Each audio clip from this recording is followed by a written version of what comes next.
الحمد لله رب العالمين، أشهد أن لا إله إلا الله وحده لا شريك له، وأشهد أن سيدنا ونبينا وإمامنا ومولانا محمدًا عبده ورسوله، صلى الله تبارك وتعالى عليه وعلى آله وصحبه وبارك وسلم تسليما كثيرا كثيرا.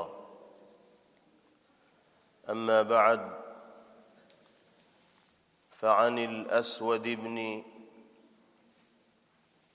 أخرم المحاربي رضي الله تعالى عنه أنه قال: قلت يا رسول الله أوصني، قال: أتملك يدك؟ قلت: فماذا أملك إذا لم أملك يدي؟ ثم قال: أتملك لسانك؟ قلت: فماذا أملك إذا لم أملك لساني؟ قال صلى الله عليه وسلم: فلا تبسط يدك إلا لخير، ولا تقل بلسانك إلا معروفا، أو كما قال صلى الله عليه وسلم. سرور دو عالم جناب محمد الرسول اللہ صلی اللہ تعالی علیہ وسلم کو اللہ رب العزت والجلال نے یہ کمال عطا فرمایا تھا کہ آپ گہرے سے گہرے مضامین کو بڑی سہولت و آسانی کے ساتھ چٹکیوں میں حل فرما دیا کرتے تھے، اور ایسے مؤثر انداز میں گفتگو فرمایا کرتے تھے کہ آپ کی بات سننے والوں کے دلوں میں اترتی چلی جاتی تھی، اور ان کے ضمیر کو پیغام کرنے والی گفتگو جناب محمد الرسول اللہ صلی اللہ تعالی علیہ وسلم کی زبان مبارک سے ادا ہوتی تھی۔ اسی سلسلے کی یہ حدیث پاک ہے جو آپ کے سامنے پیش کی گئی۔ ایک صحابی جن کا نام حضرت اسود ہے، وہ نبی کریم علیہ السلام کی خدمت میں حاضر ہوئے اور عرض کیا کہ یا رسول اللہ، مجھے کچھ نصیحت فرما دیجئے، ایسی نصیحت کہ جس پر میں مضبوطی کے ساتھ عمل کرتا رہوں اور اس کے نتیجے میں دنیاوی اور اخروی کامیابیاں میرا مقدر بنتی چلی جائیں۔ نبی کریم علیہ السلام لمبی چوڑی اور طویل گفتگو کے عادی نہیں تھے۔ آپ واعظ و نصیحت کے مواقع پر بھی مختصر گفتگو فرمایا کرتے تھے، اور پوائنٹس کی شکل میں بنیادی باتیں سامعین کے سامنے پیش فرماتے تھے۔ کہیں ایسا بھی ہوتا تھا کہ آپ سوالات قائم فرماتے تھے اور سننے والوں سے کہا کرتے تھے کہ اس کا جواب دو۔ جب لوگ جواب نہیں دے پاتے تھے تو آپ ہی سوال کا جواب دیا کرتے تھے۔ اس انداز سے جو مضمون آپ پیش کرنا چاہتے تھے وہ دل کے اندر اتر جایا کرتا تھا۔ تو حضرت اسود رضی اللہ تعالیٰ عنہ نے گزارش کی کہ یا رسول اللہ، کوئی تاکیدی حکم میرے سامنے بیان فرما دیجئے، کوئی نصیحت فرما دیجئے۔ نبی کریم علیہ السلام نے سوالیہ انداز میں ان کو نصیحت فرمائی۔ انداز دیکھیے پیغمبر علیہ السلام کا۔ آپ نے پوچھا: اتملک یدک؟ تمہارا اپنے ہاتھ پر اختیار ہے یا نہیں؟ تم اپنے ہاتھ کے مالک ہو یا نہیں؟ انہوں نے جواب دیا کہ یا رسول اللہ فماذا املک اذا لم املک یدی، اگر میں ہی اپنے ہاتھ کا مالک نہیں ہوں گا تو کون میرے ہاتھ کا مالک ہوگا؟ مجھے ہی اگر اپنے ہاتھ پر اختیار نہیں ہے تو کیا میرے بھائی کو میرے ہاتھ پہ اختیار ہوگا؟ میرے باپ کو میرے ہاتھ پہ اختیار ہوگا؟ میرے پڑوسی کو میرے ہاتھ پہ اختیار ہوگا؟ یہ تو ہر آدمی اچھی طرح جانتا ہے کہ اس کے جسم پر اسی کا اختیار چلتا ہے۔ اگرچہ ہمارا اور آپ کا یہ جسم اللہ کی ملکیت ہے اور باری تعالی نے امانت کے طور پر استعمال کے لیے ہمیں اور آپ کو یہ جسم مرحمت فرما رکھا ہے، لیکن ہمیں کلی اختیار اللہ رب العزت والجلال نے دے رکھا ہے کہ ہم جس طرح چاہیں جسم کا استعمال کریں۔ البتہ کچھ حدود قائم کر دیے ہیں، ان حدود سے ہمیں تجاوز نہیں کرنا ہے۔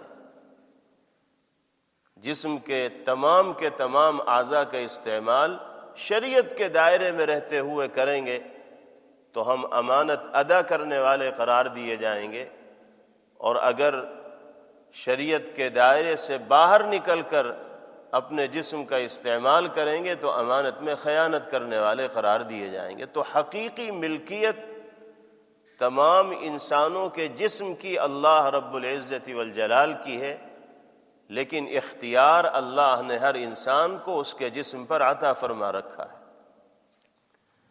تو حضرت اسود رضی اللہ عنہ سے آپ نے پوچھا کہ تم اپنے ہاتھ کے مالک ہو یا نہیں؟ اپنے ہاتھ پر تمہارا اختیار ہے یا نہیں؟ کہنے لگے کہ یا رسول اللہ میں ہی اگر ہاتھ کا مالک نہیں ہوں گا تو کون ہوگا؟ یہی جواب آپ سننا چاہتے تھے۔ پھر آپ نے دوسرا سوال کیا، اتملک لسانک، اپنی زبان کے مالک ہو یا نہیں؟ زبان کا استعمال تمہارے اختیار میں ہے یا نہیں؟ تم اپنی مرضی سے زبان کا استعمال کر سکتے ہو نہیں کر سکتے؟ جواب دیا کہ یا رسول اللہ فماذا املک اذا لم املک، اگر میں ہی اپنی زبان کا مالک نہ ہوں گا، میں ہی اپنے زبان کو استعمال کرنے میں مختار نہیں ہوں گا، تو پھر کون میری زبان کو استعمال کرنے کا اختیار رکھنے والا ہوگا؟ کوئی دوسرا آدمی تو ہماری زبان اپنی مرضی سے نہیں استعمال کر سکتا، ہم جو چاہیں گے اپنی زبان سے بولیں گے۔ جب یہ جواب ان صحابی نے دیا تو اب پیغمبر علیہ الصلاۃ والسلام نے مقصد کی بات پیش فرمائی اور ارشاد فرمایا فَلَا تَبْسُطْ يَدَكَ إِلَّا لِخَيْرٍ، جب تم یہ جانتے ہو کہ ہاتھ پر تمہارا ہی اختیار ہے، تمہارے علاوہ کسی کا اختیار نہیں، جب تمہیں یہ معلوم ہے کہ تم اپنے ہاتھ کے خود مالک ہو اور جس طرح چاہو ہاتھ کو استعمال کر سکتے ہو، تو یاد رکھو تمہارا ہاتھ صرف اور صرف خیر کے کاموں میں استعمال ہونا چاہیے، شر کے کاموں میں تمہارے ہاتھ کا استعمال نہ ہونا چاہیے۔ اگر شر کے کاموں میں تمہارے ہاتھ کا استعمال ہوگا تو اس کا مطلب یہ ہے کہ ہاتھ تمہارے اختیار سے باہر نکل گیا، ہاتھ تمہاری ملکیت سے باہر نکل گیا۔ تم مومن و مسلمان ہو، شریعت و سنت کا قلادہ تم نے اپنے گردن کے اندر ڈال رکھا ہے، اللہ نے اپنی عبدیت و بندگی کے تقاضوں کو پورا کرتے ہوئے زندگی گزارنے کی تاکید تمہیں کی ہے۔ ان تمام چیزوں کا تقاضا یہ ہے کہ تمہارے ہاتھ کا استعمال انہی کاموں میں ہونا چاہیے جس کی شریعت اجازت دیتی ہے، اور اگر کسی ایسے کام میں تمہارے ہاتھ کا استعمال ہوگا جو دائرے شریعت کے خلاف ہوگا تو اس کا مطلب یہ ہے کہ تم اپنے ہاتھ پر کلی اختیار نہیں رکھتے اور اپنے ہاتھ کے صحیح استعمال پر قدرت نہیں رکھتے، پھر اللہ کی اس امانت میں تم خیانت کرنے والے بنو گے اور جواب دہی تمہارے لیے دشوار و مشکل ہو جائے گی۔ اب آپ غور کیجئے کہ کس انداز میں پیغمبر علیہ الصلاۃ والسلام نے اس مضمون کو ان کے سامنے پیش فرمایا۔ کسی اور انداز میں بھی آپ پیش فرما سکتے تھے، لیکن جو اسلوب اور جو انداز نبی کریم علیہ الصلاۃ والسلام نے اختیار فرمایا وہ ایسا ہے کہ دل کو اپیل کرتا ہے اور انسان سوچنے پر مجبور ہوتا ہے کہ بھئی بات تو بالکل صحیح ہے، میرا ہاتھ ہے، میرا اختیار ہے، میں اپنی مرضی سے جہاں چاہوں استعمال کر سکتا ہوں، پھر میرا ہاتھ اگر شر کے کاموں کے لیے استعمال ہو رہا ہے تو اس کا مطلب میں اللہ کی اس نعمت کی ناقدری کرنے والا ہوں، ناشکری کرنے والا ہوں، امانت میں خیانت کرنے والا ہوں۔ ہاتھ کے صحیح استعمال کی شکلیں اور صورتیں کیا ہو سکتی ہیں، ہر آدمی اچھی طرح جانتا ہے، ہر مسلمان جانتا ہے۔ اس ہاتھ سے لوگوں کو فائدہ پہنچایا جائے، ضرورت مندوں کی مدد کی جائے، کمزور لوگوں کا تعاون کیا جائے، یتیموں کے سر پر شفقت کا ہاتھ رکھا جائے، کسی معذور کو اس ہاتھ کے ذریعے سہارا دیا جائے، کسی بھوکے کو اس ہاتھ کے ذریعے کھانا کھلایا جائے، کسی پیاسے کو اس ہاتھ کے ذریعے پانی پلایا جائے، بچوں کو شفقت کے ساتھ گود میں لیا جائے، یہ تمام کے تمام وہ امور ہیں کہ جن میں ہاتھ کا استعمال خیر کے کاموں میں استعمال قرار دیا جائے گا۔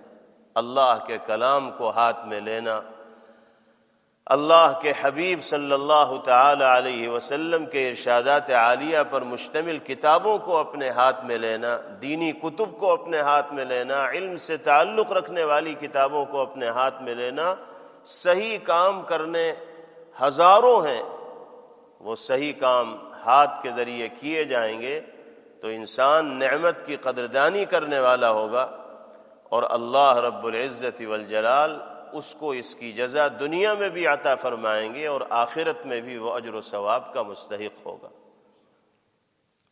ایک حدیث میں آتا ہے،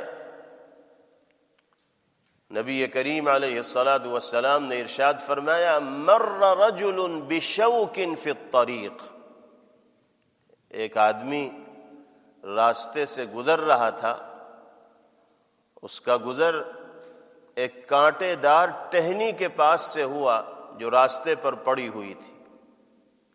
جب اس کے سامنے وہ کانٹے دار ٹہنی آئی تو اس نے کہا، لَأُمِيطَنَّ هَذَا الشَّوْكَ لا يضر رجلا مسلما فغفر له، اس نے کہا کہ میں اس کانٹے دار ٹہنی کو راستے سے ہٹاؤں گا، کہیں کسی راہ چلنے والے کو اس کانٹے سے تکلیف نہ پہنچ جائے۔ نبی پاک علیہ الصلاۃ والسلام نے فرمایا، اسی بنا پر اللہ نے اس کے لیے مغفرت کا فیصلہ فرما دی۔ یہ ہاتھ کا صحیح استعمال ہے۔ راستے سے تکلیف دہ چیز کو ہٹانا صدقہ قرار دیا گیا ہے، جنت میں داخلے کا سبب قرار دیا گیا ہے، اور اس روایت میں پیغمبر علیہ الصلاۃ والسلام نے ایسے شخص کے لیے مغفرت کی بشارت و خوشخبری سنائی ہے جو راستے سے تکلیف دہ چیز کو ہاتھ کے ذریعے ہٹاتا ہے، اپنی ذات کے ذریعے ہٹاتا ہے۔ اس کا مطلب یہ نہیں ہے کہ بس آدمی صفائی ہی کرتا رہے کہ جنت مل جائے گی، نماز کی طرف توجہ نہ دے، نہیں، فرائض و واجبات کی ادائیگی تو لازم و ضروری ہے، اس سے چھٹی نہیں ملے گی۔ اس کے ساتھ ساتھ یہ اضافی اعمال ہیں جن کو انجام دینے کی وجہ سے انسان اللہ کی بارگاہ کا تقرب حاصل کرنے میں کامیاب ہوگا، اور دنیا اور آخرت دونوں جہاں کی سربلندی اس کا مقدر بنے گی۔ تو پہلی ہدایت پیغمبر علیہ الصلاۃ والسلام نے یہ دی کہ لا تبسط یدک الا لخیر، جب تم اپنے ہاتھ کے مالک ہو اور ہاتھ پر تمہیں پورا اختیار ہے تو خیر کے کاموں میں تمہارے ہاتھ کا استعمال ہونا چاہیے۔ پھر آپ نے زبان کے بارے میں پوچھا تھا کہ تم زبان کے مالک ہو یا نہیں، زبان پر تمہارا اختیار ہے یا نہیں؟ انہوں نے کہا تھا کہ جی ہے، تو آپ نے فرمایا، لا تقل بلسانک الا معروفا، جب تم اپنی زبان پر اختیار رکھتے ہو اور اپنی مرضی سے اپنی زبان کا استعمال کر سکتے ہو تو یاد رکھو تمہاری زبان سے معروف یعنی اچھے جملوں کے علاوہ کوئی دوسرا جملہ ادا نہ ہونا چاہیے۔ تمہارا اپنی زبان کا صحیح استعمال کرنا یہ دلالت کرے گا اس بات پر کہ تم اپنے اختیار کا صحیح استعمال کر رہے ہو۔ زبان تمہارے اختیار میں ہے، اگر اس زبان سے خدا نخواستہ جھوٹ بولا جائے گا، گالی دی جائے گی، غیبت کی جائے گی، چغلی کی جائے گی، دو محبت کرنے والے دلوں میں نفرت و عداوت کے بیج بونے کی کوشش کی جائے گی، تو اس کا مطلب یہ ہے کہ انسان کے اختیار سے زبان نکل گئی، اس کی ملکیت سے زبان باہر ہو گئی۔ اور ایسا ہے نہیں، اللہ نے پورے طور پر اختیار دے رکھا ہے۔ اس کا مطلب یہ ہے کہ انسان اللہ کی جانب سے عطا کردہ اس نعمت کی قدردانی اور شکر گزاری کرتے ہوئے زندگی گزارنے میں کامیاب نہیں ہو پا رہا ہے۔ اللہ تعالی ہم سب کو اپنی زبانوں کے صحیح استعمال کا عادی بنائیں۔ یہ زبان اللہ نے اپنے پاک کلام کی تلاوت کے لیے، اپنے ذکر کے لیے، اپنے حبیب صلی اللہ علیہ وسلم کے ارشادات عالیہ کو بیان کرنے کے لیے، دینی گفتگو کرنے کے لیے، آپس میں سنجیدہ، باوقار اور مہذب انداز میں بات چیت کرنے کے لیے عطا فرمائی ہے۔ بلا ضرورت بولنے کے لیے اور جھوٹ پر مبنی جملوں کو ادا کرنے کے لیے، یہ غیبت و چغلی جیسے گناہوں کو انجام دینے کے لیے اللہ نے یہ زبان مرحمت نہیں فرمائی ہے۔ ہمیں حقیقت یہ ہے کہ زبان جیسی عظیم نعمت کی قدر و منزلت کا احساس نہیں ہوتا، اس لیے کہ پیدائشی طور پر اللہ نے یہ نعمت ہمیں عطا فرما رکھی ہوتی ہے، اور ہم جو بڑے ہوتے ہیں اپنے قلبی اور دلی جذبات کی ترجمانی اس زبان کے ذریعے بلا روک ٹوک کرتے چلے جاتے ہیں، تو ہمیں احساس نہیں ہوتا کہ اللہ نے زبان کی شکل میں کیا نعمت عطا فرما رکھی۔ ان لوگوں سے پوچھئے زبان کتنی بڑی نعمت ہے جو چاہنے کے باوجود اپنے دل کے جذبات کی ترجمانی زبان سے نہیں کر پاتے، ان کی زبان موٹی ہو جاتی ہے، یہ زبان بولنے کی صلاحیت و سکت نہیں رکھتی، وہ اپنی بات دوسرے کو سمجھانا چاہتے ہیں، آنکھوں میں آنسو آ جاتے ہیں لیکن بات نہیں سمجھا پاتے۔ اللہ نے ہمیں آسانی کے ساتھ اپنی بات ادا کرنے کا سلیقہ اس زبان کے ذریعے عطا فرما رکھا ہے، کوئی معمولی انعام نہیں ہے اللہ کا۔ ہر نعمت پر اگر غور کیا جائے جو اللہ کی جانب سے انسان کو عطا کی گئی، وہ بے نظیر و بے مثال ہے، اس کی کوئی قیمت دنیا کے اندر نہیں لگائی جا سکتی، کوئی بدل اس کا نہیں ہے۔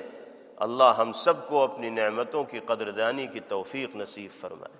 نبی کریم علیہ الصلاۃ والسلام نے ارشاد فرمایا، من کان یؤمن باللہ والیوم الآخر فلیقل خیرا او لیصمت، جو شخص اللہ کی ذات پر اور آخرت کے دن پر ایمان رکھنے والا ہے، اسے یہ تو اچھی بات اپنی زبان سے بولنی چاہیے، ورنہ سکوت اور خاموشی اختیار کر لینی چاہیے۔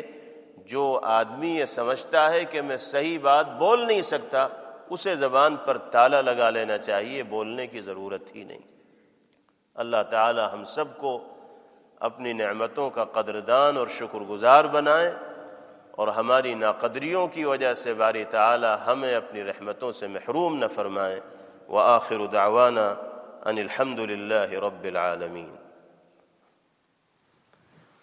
اللهم لك الحمد كله ولك الشكر كله، اللهم لا نحصي ثناء عليك أنت كما أثنيت على نفسك، اللهم صل وسلم وبارك على سيدنا ونبينا ومولانا محمد وعلى آله وصحبه كما تحب وترضى عدد ما تحب وترضى، لا إله إلا الله الحليم الكريم، سبحان الله رب العرش العظيم، لا إله إلا أنت سبحانك إني كنت من الظالمين، ربنا ظلمنا أنفسنا وإن لم تغفر لنا وترحمنا لنكونن من الخاسرين۔